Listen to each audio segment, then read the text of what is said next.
Corresponding angles தமிழ்ல தொடர்புடைய அல்லது ஒத்த கோணங்கள் அப்படின்னு சொல்லலாம். எம்மும் என்னும் parallel lines இணை கோடுகள்.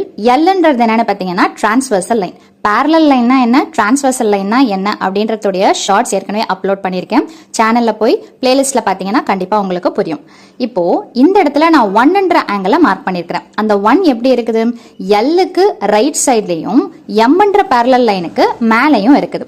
ஸோ அதே மாதிரி 2ன்ற ஆங்கிள் எப்படி இருக்குதுன்னு பாத்தீங்கன்னா எல்லுக்கு ரைட் சைட்ல இன்னொரு parallel லைன் n இருக்குது இல்லைங்களா, அதுக்கு மேல இருக்குது. ஸோ இந்த ரெண்டு ஆங்கிளும் 1ம் 2ம் ரைட் சைட்லயும் அந்த parallel லைனுக்கு மேலையும் இருக்கிறதுனால ஒரே பொசிஷன்ல இருக்குதுன்னு சொல்லிட்டு அர்த்தம். அந்த ஒரே பொசிஷன்ல இருக்கிறதுனால இத கரஸ்பாண்டிங் ஆங்கிள்ஸ், ஒத்த கோணம் அப்படின்னு சொல்லிட்டு சொல்வோம். ஸோ அப்படி இருக்கக்கூடிய கரஸ்பாண்டிங் ஆங்கிள்ஸ் எல்லாமே எப்படிதான் இருக்கும்னு பாத்தீங்கன்னா ஈக்குவலா தான் இருக்கும். ஸோ அடுத்தது பாருங்க, ஆங்கிள் 3 அண்ட் ஆங்கிள் 4 எப்படி இருக்கு. லைன் எல்லுக்கு லெஃப்ட் சைட்லயும் parallel லைன்ஸ்க்கு மேலையும் இருக்கிறதுனால 3 and 4 corresponding angles and they are equal.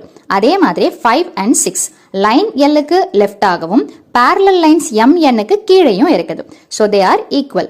லாஸ்டா பாத்தீங்கன்னா 7 and 8ன்ற இந்த ஆங்கிள் லைன் எல்லுக்கு ரைட் சைட்லயும் என்னன்ற parallel லைன்ஸ்க்கு கீழையும் இருக்கிறதுனால 7 and 8ன்றது என்னன்னு பாத்தீங்கன்னா அகைன் கரஸ்பாண்டிங் ஆங்கிள்ஸ்.